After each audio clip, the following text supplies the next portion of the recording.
We come from and live on land considered sacred by indigenous people known as Bannock, Paiute, Shoshone, and many other tribes that lived here sustainably for thousands of years. We strive to understand and reframe our responsibilities to land, to community. In the spirit of respectful reciprocity, we honor the original caretakers of this place.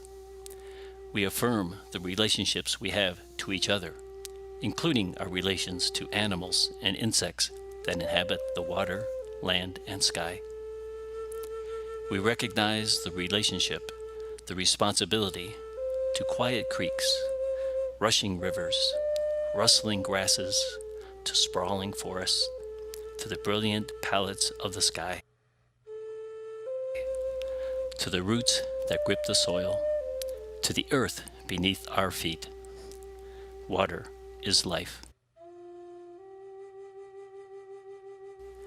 To all of us affected by the boarding school revelations, may we be granted compassionate understanding.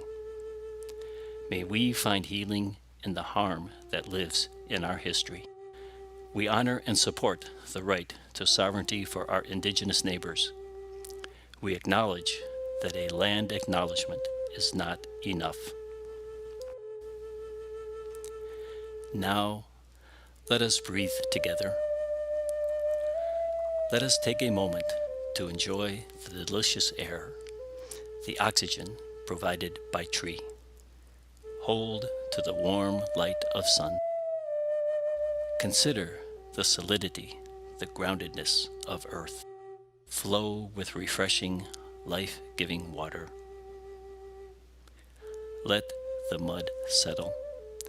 Find clarity of mind and spirit.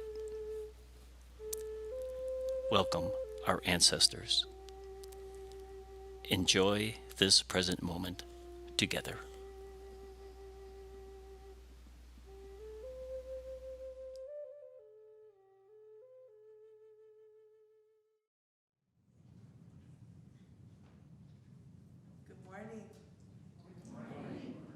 Welcome to the Boise Unitarian Universalist Fellowship. 15 wonderful syllables, don't you think?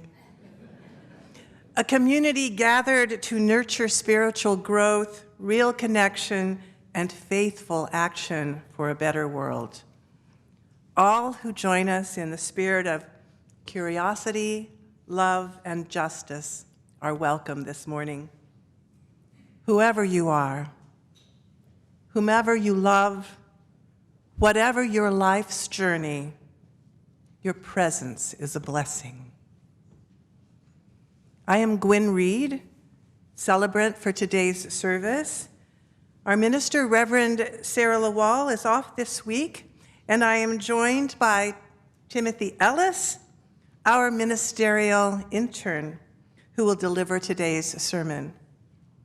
And thanks to the behind-the-scenes collaborators on the service, Carrie Bastian, our music director, Nancy Harms, our program specialist, Mike Lemieux, our AV tech specialist, and the ushers and hospitality crew, and thanks to the Barker family for help with religious exploration this morning. Welcome to those joining us in person in our sanctuary. And now I'd like you to turn around and wave at the cameras on the back wall to help me welcome those joining us through Zoom. We're so glad you're out there reminding us that our community extends beyond these walls as we join in worship together. And for those of you in the sanctuary, as you've turned back, please check your pockets to make sure that your cell phones and other contraptions are silenced or turned off. Reverend Sarah calls that worship mode. We know it takes a lot of courage to cross the threshold and to enter into a new community, either in person or virtually. So to our newcomers, we're we're especially glad that you have joined us today. Whomever you call family, wherever you call home, we'll have a light on for you. For those newcomers joining us online, please introduce yourself in the chat and look for a link in the chat so you can fill out a newcomer form. And for those newcomers joining us in person, we hope you'll stick around after the service to introduce yourselves. If you received a bookmark on your way in this morning, you can find a QR code that will link to the newcomer form. And speaking of visiting after the service, we hope that folks will take some time to grab a cup of coffee or tea and some treats, and you can go outside where we have our propane heaters going full bore. So as long as the propane lasts, you can hang out there, hug them. I do have one announcement about an upcoming event to highlight for the whole community.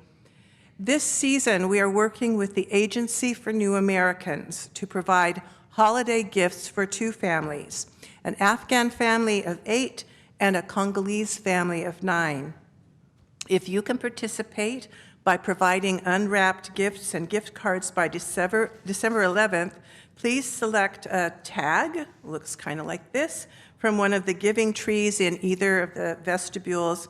Each tag indicates an item and a way to identify the family and individual recipient, and there's instructions on the back about what to do.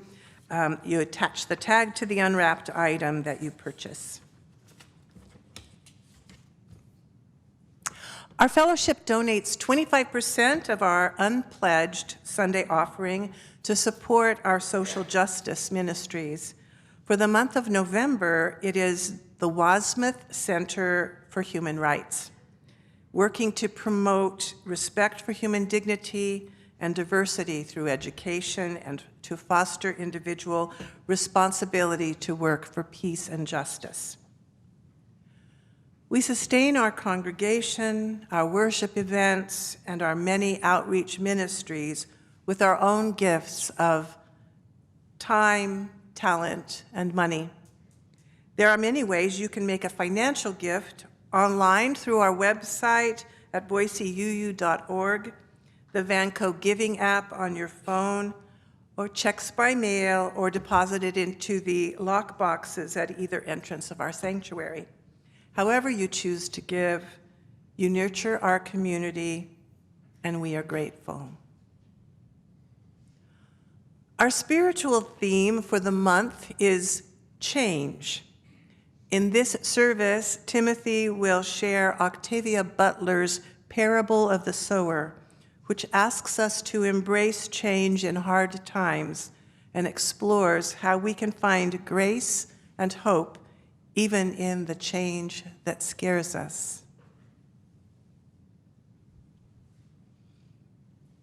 As we enter into this time of worship, let's take a moment to center ourselves. Our breathing can help us do that. Take a few slow, quiet breaths.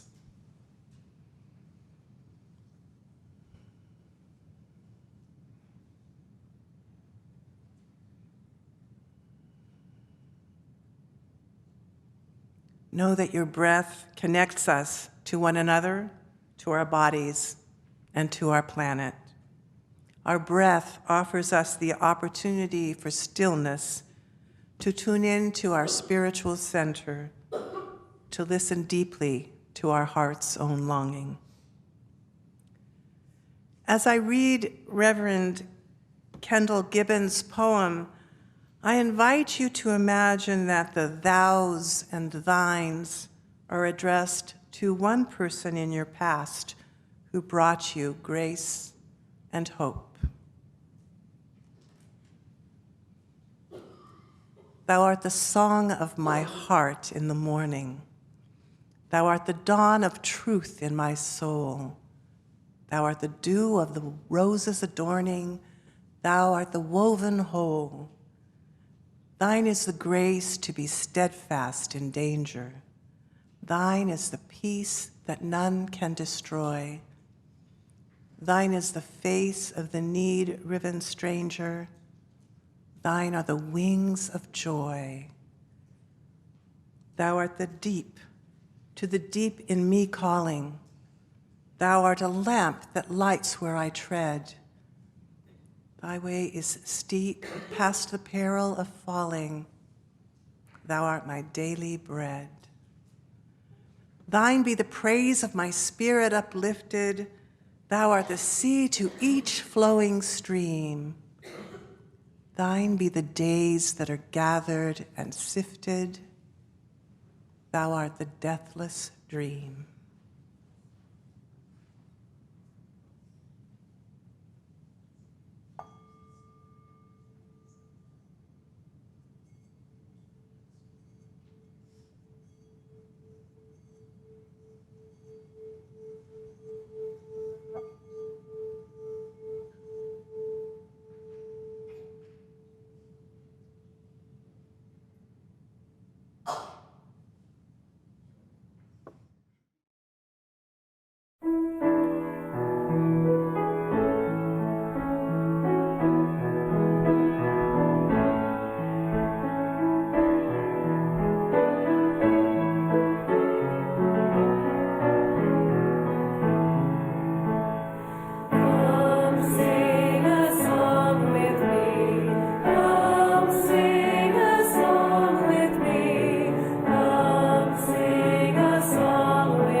At this hour, in small towns and big cities, in living rooms and ornate sanctuaries, many of our sibling Unitarian Universalists are also lighting a flaming chalice, reminding us that we are a part of a great community of faith.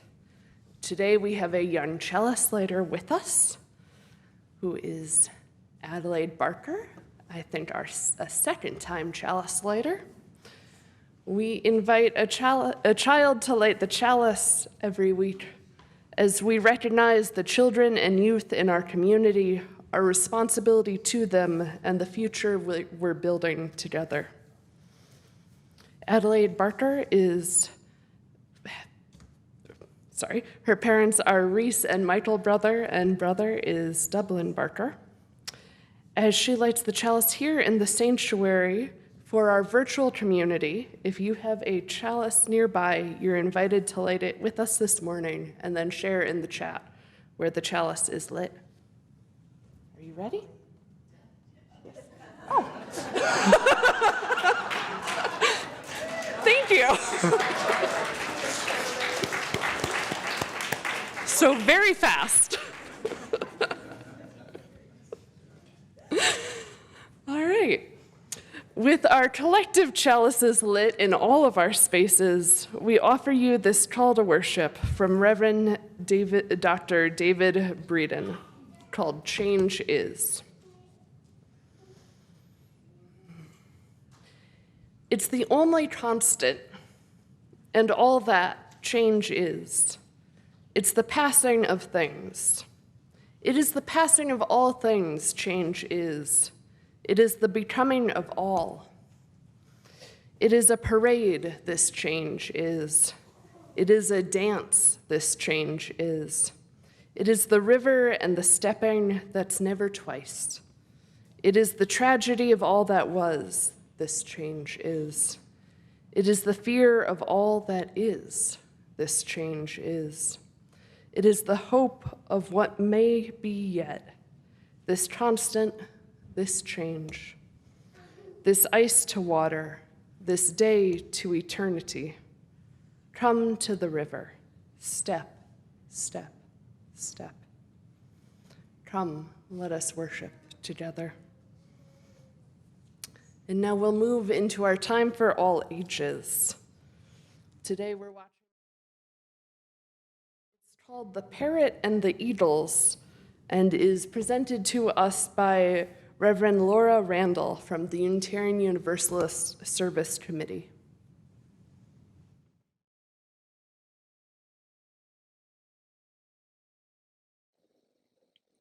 Today I have a story for you called The Parrot and the Eagles.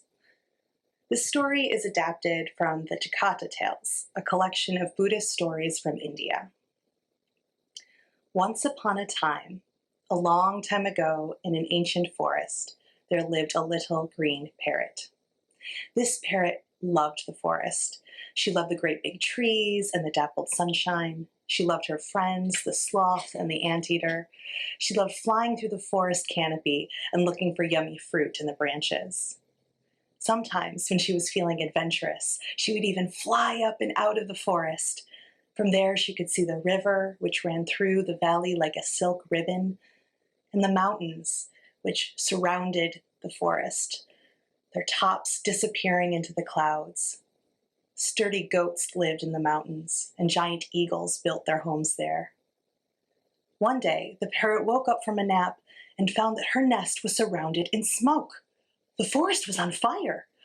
Quickly, the parrot flew up very high, and looking down saw that the fire was spreading quickly. Soon it would consume the whole forest. "Oh dear," said a deep voice next to the parrot. "That is very sad." Parrot looked over and saw it was a giant eagle perched on a nearby mountain ledge who had spoken. "It's a shame, really. It was such a nice forest," continued the eagle. "But don't worry, little parrot. You can stay in the mountains. Here you will be safe." "But my friends," said the parrot, "sloth and anteater and all the monkeys and deer, they can't escape. What will happen to them?" The eagle shrugged a bit with his large wings. The parrot soared above the forest, fretting as the fire spread, and then she got an idea. She dove down into the river and then flew back up again high, right over the fire. She shook her wings, and a few drops of water fell onto the flames with a hiss. Quickly, she dove back into the river and repeated the process again and again. Dive, splash, fly, hiss. With all this strange action, it caught the attention of some of the other eagles who joined the first eagle on the mountain perch. After watching several rounds of the parrot diving and flying, putting out a little flame here and there, one of the eagles shouted, "That will never work. Can't you see it's useless? Your wings are too small. You should give up." Without slowing down, the parrot shouted back, "I may be small, but we're not small together. Together we can stop the fire. Will you help me?" The eagle shuffled nervously. I mean, sure, it was a nice forest, but it wasn't like they lived there. and all this diving into rivers and flying over flames looked a little dangerous. The mountain ledge was safe. Then one of the eagles dove off the ledge and into the river below. Just like when she caught a fish there, she rose out of the river, her wide wings shimmering with water, and splashed it down onto the flames below. Hiss! Yeah! Cried the parrot, and she dove back into the river herself. One by one, the other eagles followed, diving into the river and carrying water to put out the flames. It took all day and into the night, but finally the last orange flame disappeared and the smoke vanished into the clouds over the mountains. The exhausted little green parrot slumped against her new eagle friend. "See," said the parrot, "I knew we were not small together." "You were right," said the eagle. "Together we were bigger than we ever imagined." The end.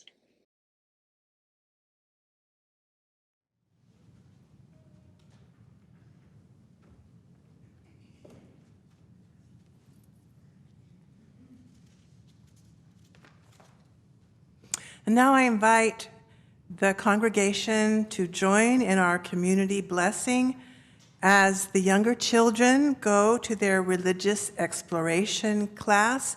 Please follow Reese and Michael Barker out that door.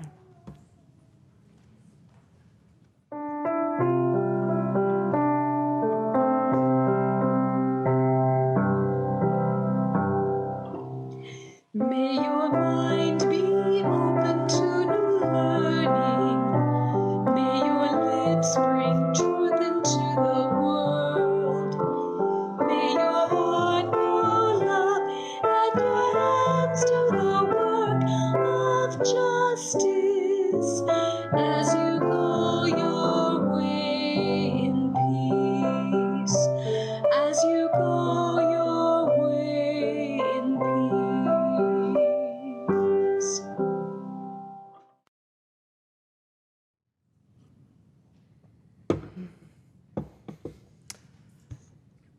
So I want to take a couple minutes this morning to do a little plug on why adults should do guest at your table. I have a prop. For those of you who don't know, Guest at Your Table is an annual fundraiser for the Unitarian Universalist Service Committee. Often we talk about it as a thing for families with young children to do. You sit around the table with your kids. When I was a little UU kid, they would give you a paper box that you would fold, and it had different pictures of folks in other countries and a bit of their story. And you would read one side of the box each night and kind of think about welcoming that person to your table. And then you would take your pocket change, because you were a person who spent cash, and put your pocket change in the box. At the end of the month or the end of however long your congregation was doing it, you would bring your box in, and all together the congregation would make that group donation to the Unitarian Universalist Service Committee.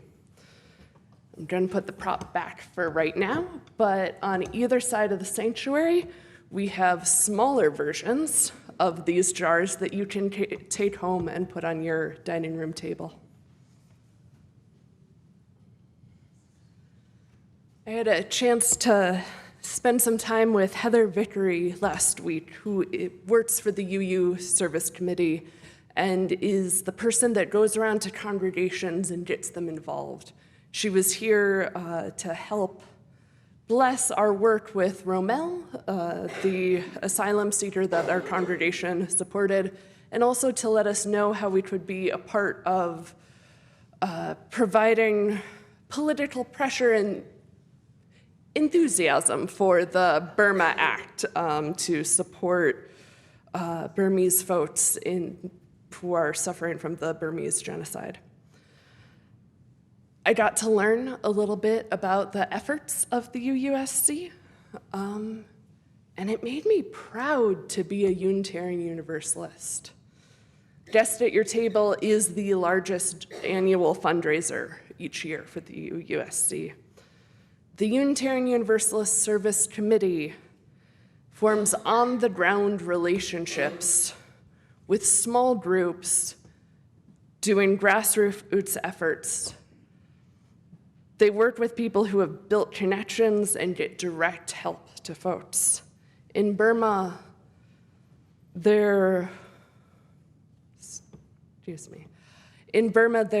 working with folks helping to support refugees and displaced migrants from the Burmese genocide.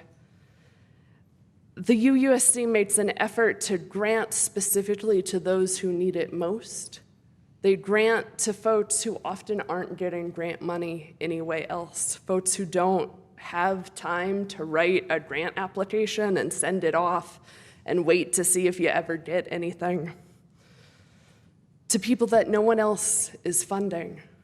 These funding partnerships are long-term, and it's money for general operating for whatever folks need on the ground, so they don't have to come up with a new program every year and say, oh, we're gonna do this new thing. They can just keep doing what they're best at.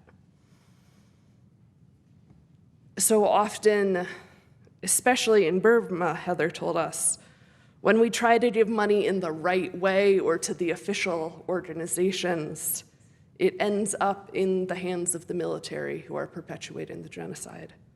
Funding the UUSC is supporting partnerships that have proven to work already. I felt so proud, this welling warmth and joy to know that I had the honor of being a guest in that change. In the guest at your table that I grew up with, it was this idea that you're bringing in this person who is needy and you're going to give your pocket change and that's going to fix it, which we know is not true.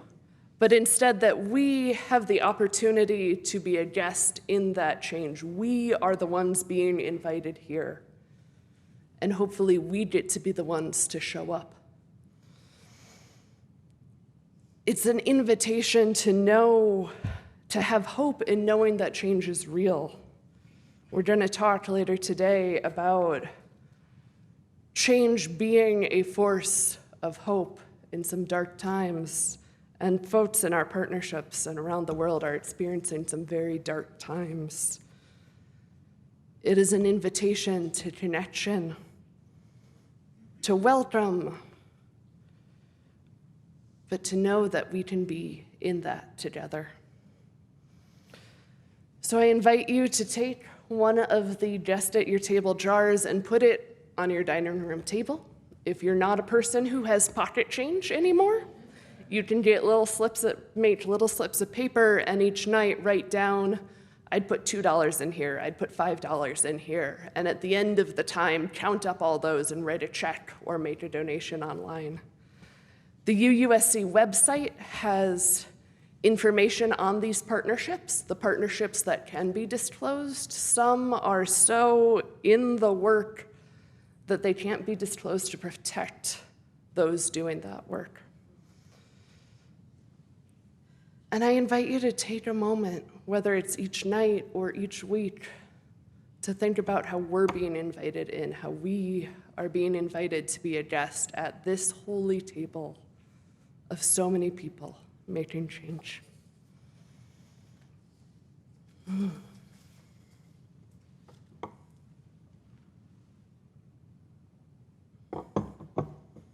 now for an awkward transition.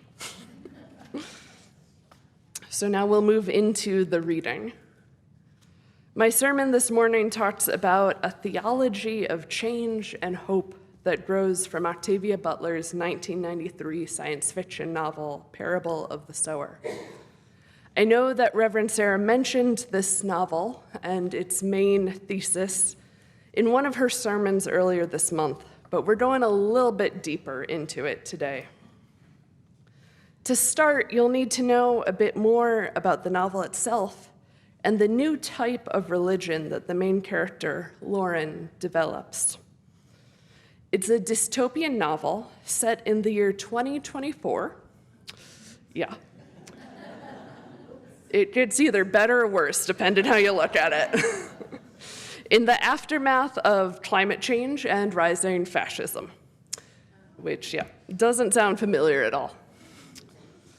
Poverty, disease, and a shortage of clean water and food have led to a world of such violence that Lauren's community set outside of Los Angeles, and many others have built a wall to try to keep themselves safe.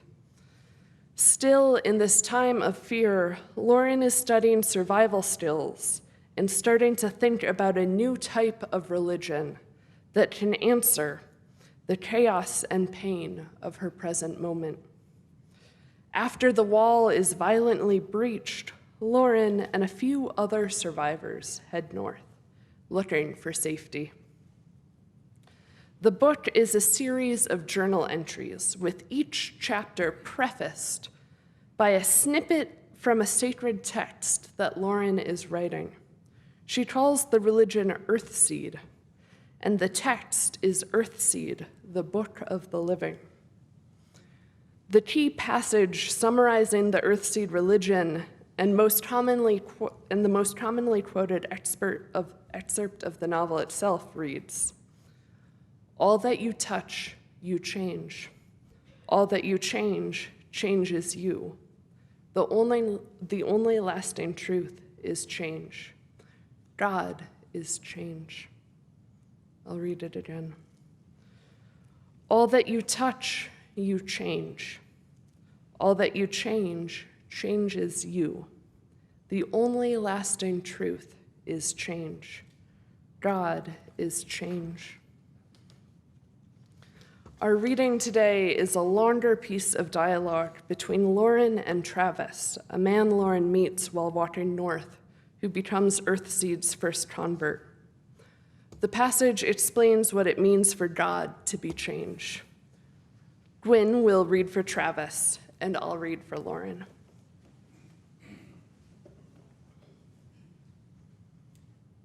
How did you get your ideas about God? I was looking for God. I wasn't looking for mythology or mysticism or magic. I didn't know whether there was a God to find, but I wanted to know. God would have to be a power that could not be defined by anything or anyone. Change. Change, yes. But it's not a God. It's not a person or an intelligence or even a thing. It's just, I don't know, an idea. Was that such a terrible criticism? It's a truth. Change is ongoing. Everything changes in some way. Size, position, composition, frequency, velocity, thinking, whatever. I don't claim that everything changes in every way, but everything changes in some way. I still can't see change or entropy as God. Then show me a more pervasive power than change. It isn't just entropy. God is more complex than that. Human behavior alone should tell you that much. And there's still more complexity when you're dealing with several things at once, as you always are. There are all kinds of changes in the universe. Maybe, but nobody's going to worship them. I hope not. Earthseed deals with ongoing reality, not with supernatural authority figures. Worship is no good without action. With action, it's only useful if it steadies you, focuses your efforts, eases your mind. Praying makes people feel better even when there's no action they can take. I used to think that was all God was good for, to help people like my mother stand what they had to stand. That isn't what God is for, but there's times when that's what prayer is for. And there are times when that's what these verses are for. God is change, and in the end, God prevails.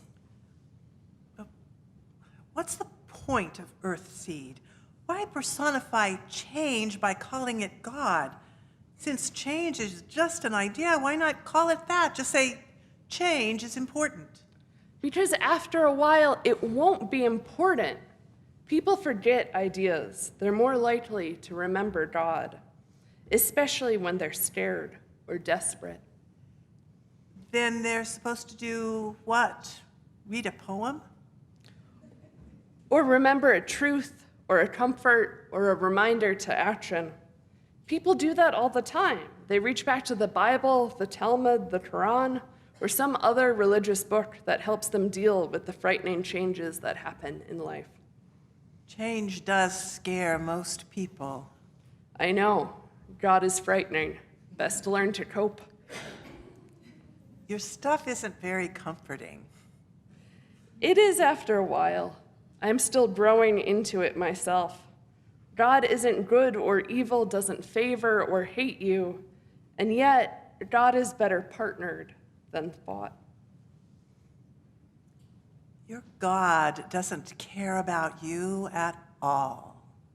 All the more reason to care about myself and others. All the more reason to create Earthseed communities and shape God together. God is trickster, teacher, chaos, play. We decide which aspect we embrace and how to deal with the others.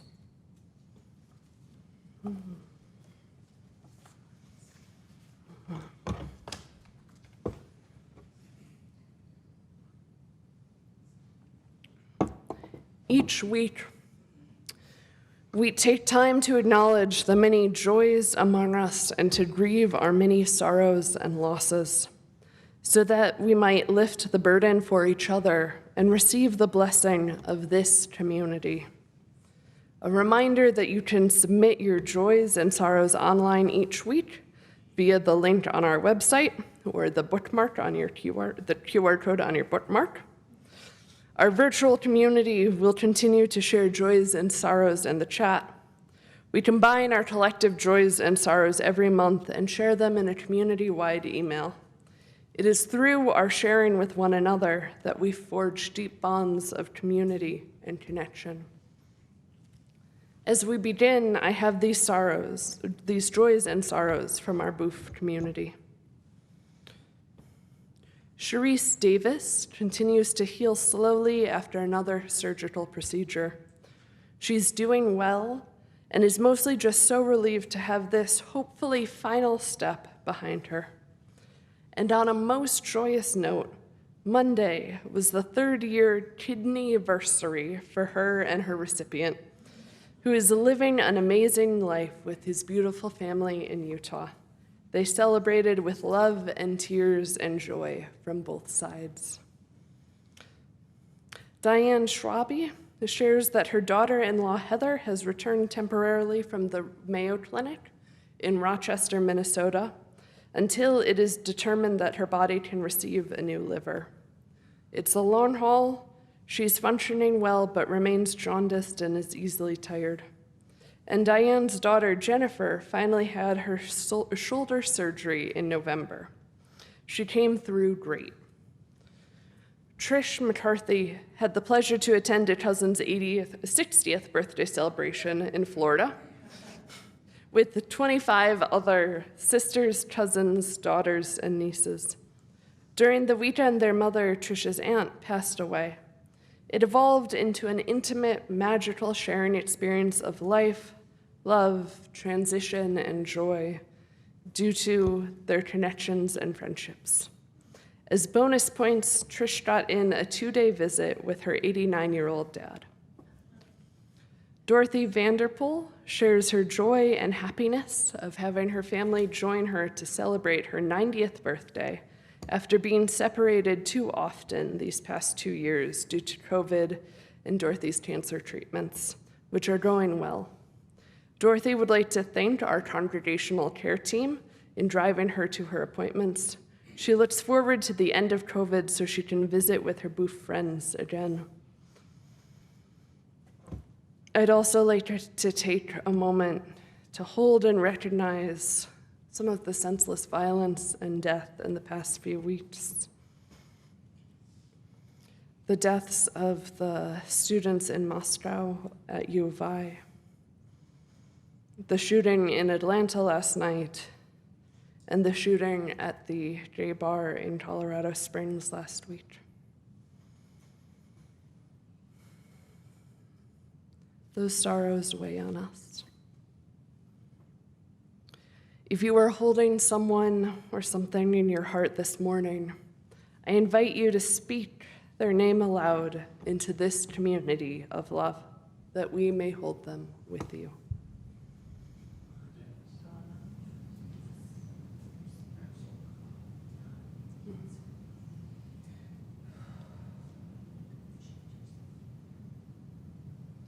May the arms of this community hold all our joys and sorrows, those named and those that remain silent, close to our hearts.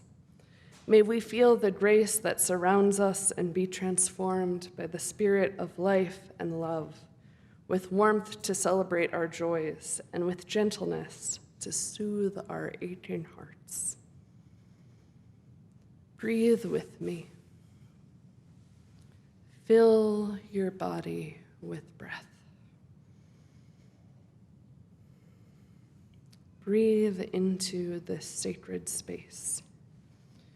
Breathe with this beloved community filled with loving kindness. Breathe with wholeheartedness. Listen to what is calling you in the silence.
Thank you, Carrie. That was beautiful.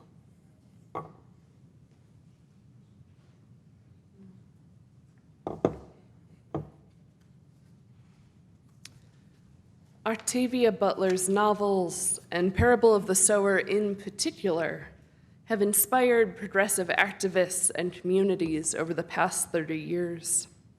Incredible writing and organizing have grown from this work. The novel speaks to hope in a world where things have gone so very, very wrong. More than speaking to hope, Parable of the Sower builds a worldview and even a theology that responds to a world of pain and violence. Butler is seen as, if not a prophet, at least a clear-sighted visionary for depicting such an accurate image of today's world and building a message that so clearly responds to that world. The sequel, Parable of the Talents, published in '98, even has a fascist US president running with the slogan, "Make America Great Again." Yeah. But Butler firmly rejects the label of prophet. In an interview, she responds saying, "This was a cautionary tale, although people have told me it was a prophecy. All I have to say to that is, I certainly hope not." But prophet or not, the novel itself has grown into a sacred text.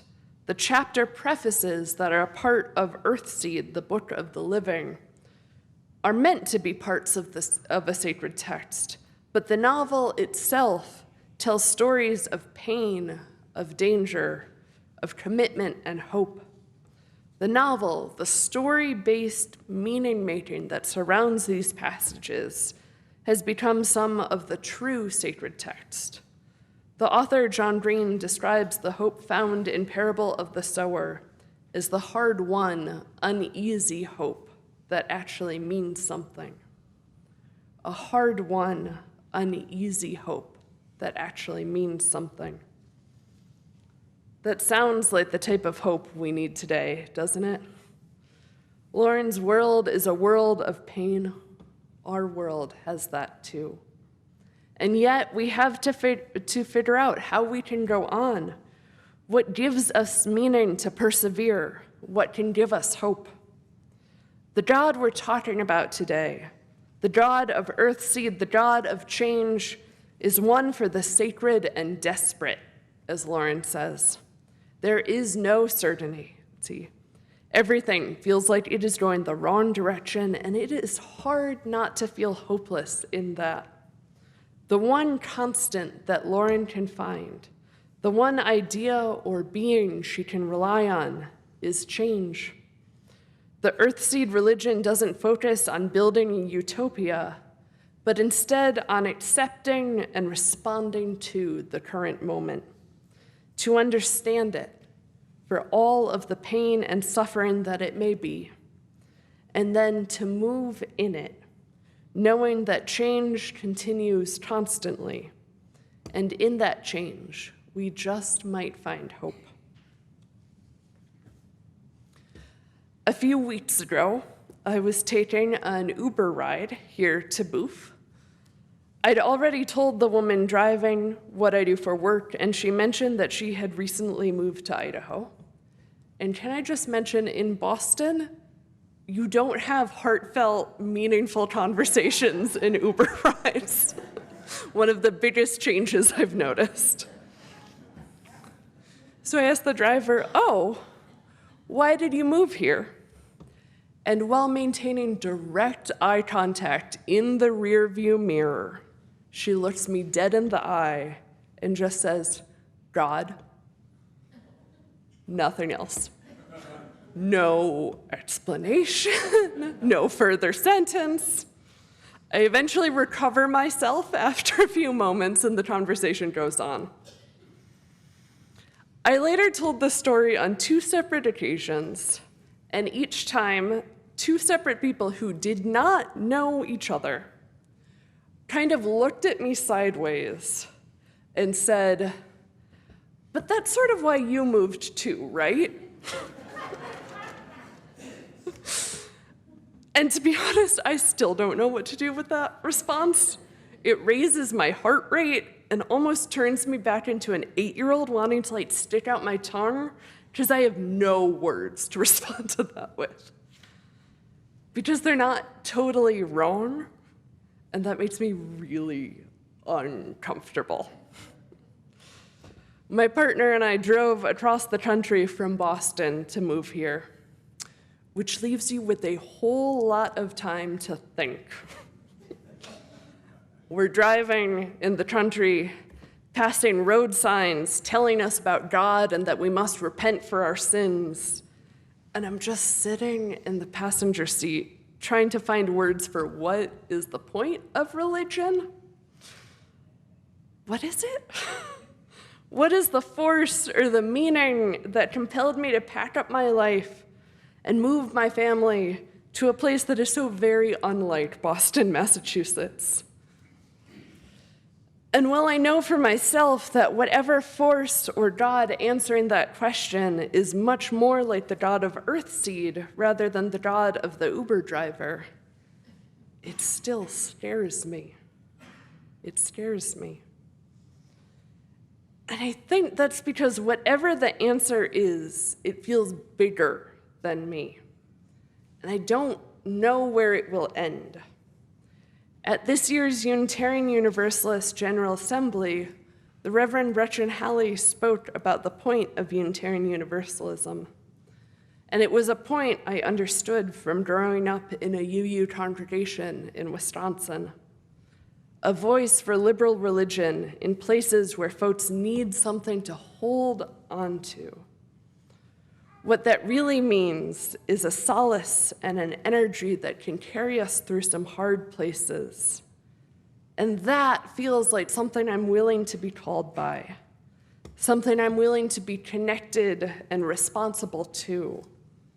The words I found for it were a called connection to specific communities, but also to a sense of hope in hard times. And like our protagonist and her earthseed God, I find meaning in the idea of change too. I had a mentor who, when talking about whatever struggle in the evening, would often tell me, go to sleep. When you wake up, it'll be different in the morning. It wasn't ever a promise that the problem would be better or easier, only that it would be different. Even if the metaphorical size of whatever struggle or pain didn't change, the color, the shape, the texture, something in the quality of it would. Hope was in knowing whatever happens, it won't be this way forever, because something always happens. When things are hard, personally, politically, globally, when it feels like everything is headed in the wrong direction, the one thing that is always true is that something will change. It may get worse, it may get better, but the point is in the movement. Things are bad. Octavia Butler was not far off in her predictions, and our hearts have broken with violence yet again in the past week. Realistically, the pain and suffering of those already most hurt and oppressed continues to increase. But if holy action is found in change, it means that there is still and always possibility. If holy action is found in change, it means that there is still and always possibility. This jump that Lauren makes to God as change is a jump to hope. A jump to knowing that there are still people there, people here, holding on to the belief that something else, something better is one day possible. It's not a naive hope, it's a clear-hearted one. And furthermore, it's an accurate one, an accurate understanding of the full path of history and the way that change continues to come. And we're not alone in knowing this. In fact, it's a very Unitarian Universalist specific message to be here with each other in the now, to journey together, to be in the pain of it all together, and to keep on going. It's a message our Universalist ancestors centered in their theology of universal salvation, that God was too good to damn anyone, and that all people would eventually come back to heaven and back to God.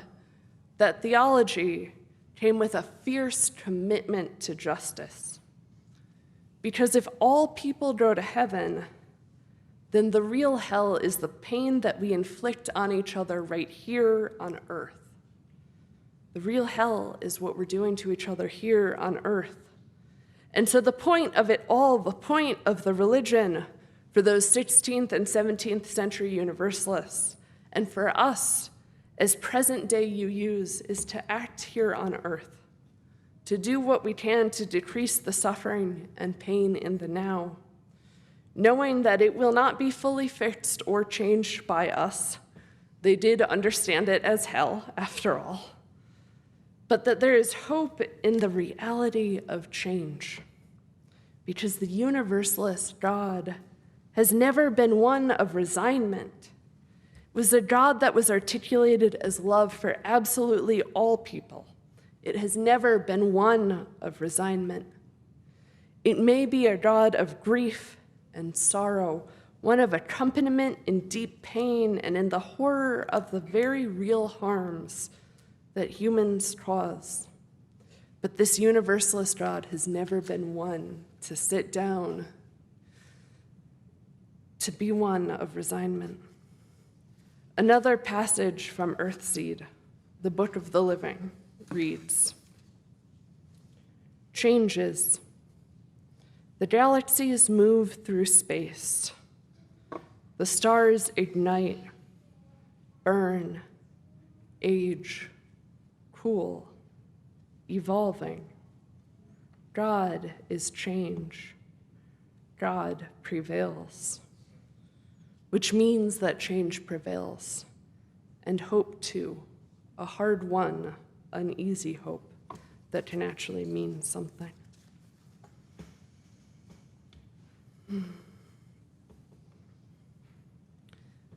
Please join in the spirit of prayer and meditation as I share a prayer for desert times from Reverend Margaret Kelp. The journeys of our lives are never fully charted. They come to each of us, deserts to cross, barren stretches, where the green edge on the horizon may be our destination, or an oasis on our way, or a mirage that beckons only to leave us lost. When fear grips the heart or despair bows the head, may we bend as heart and head to lead us down to touch the ground beneath our feet. May we scoop some sand into our hands and receive what the sand would teach us. It holds the warmth of the sun when the sun has left our sight. It holds the cool of the night when the stars have faded. Hidden among its grains are tiny seeds, at rest, waiting, dormant, yet undefeated. Desert flowers they endure, moistened by our tears and by the rains which come, and even the longest drought. They send down their roots and they bloom. May we believe in those seeds and in the seeds within us. May we remember in our dry seasons too that we are desert flowers. Blessed be.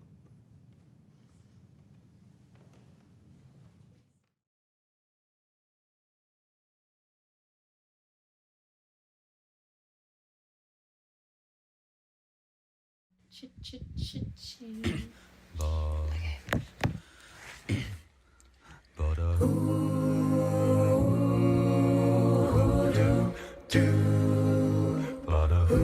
Standing cold and scared on top of the hill.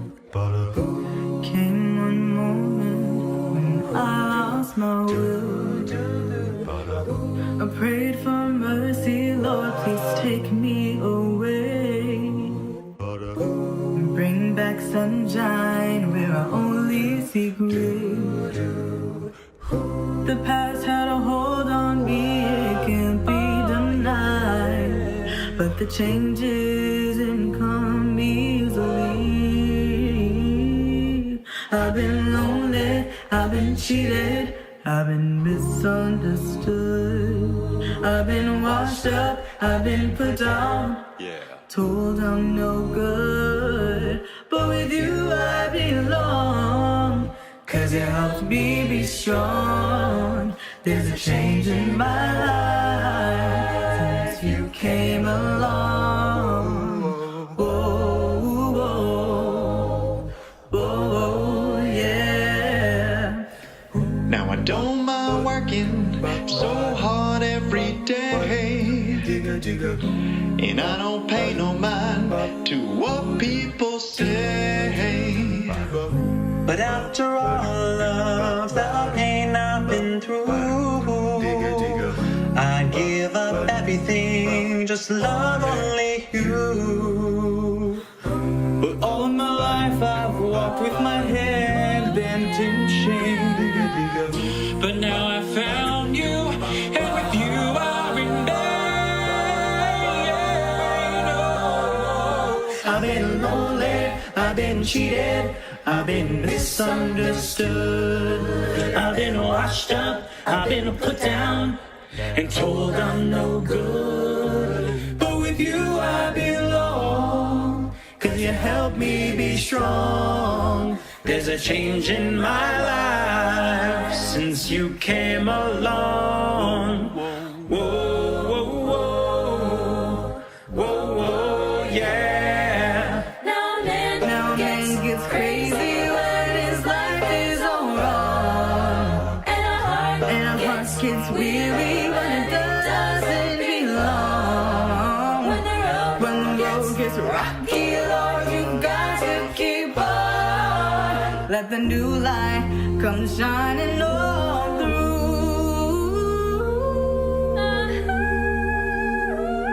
I've been lonely, I've been cheated, I've been misunderstood. I've been washed up, I've been put down, I've been told I am no good. But with you I belong, 'cause you helped me be strong. There's a change in my life since you came along. Whoa,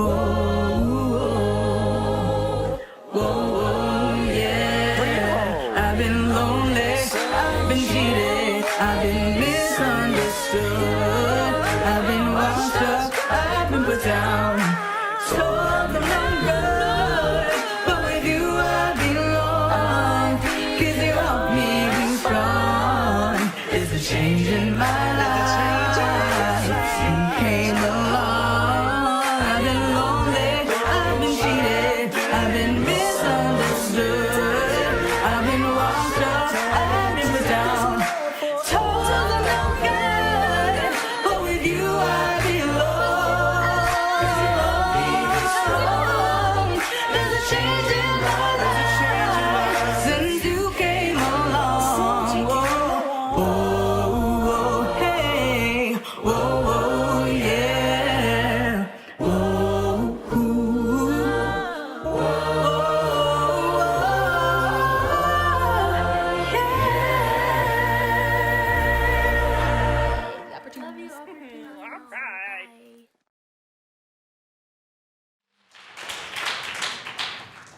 Friends, as we extinguish our chalice, I invite you to place your hands over your hearts for this closing blessing.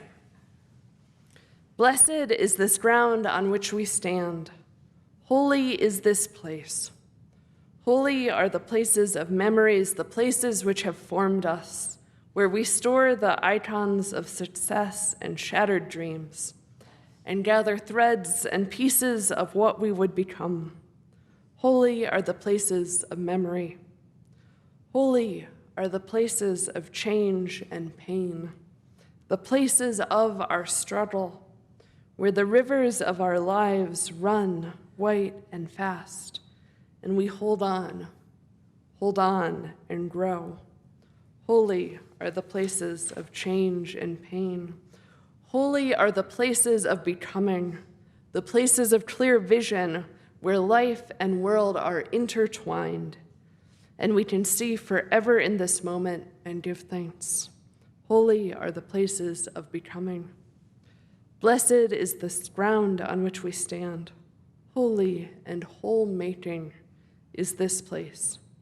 Blessed are we all. Go in peace.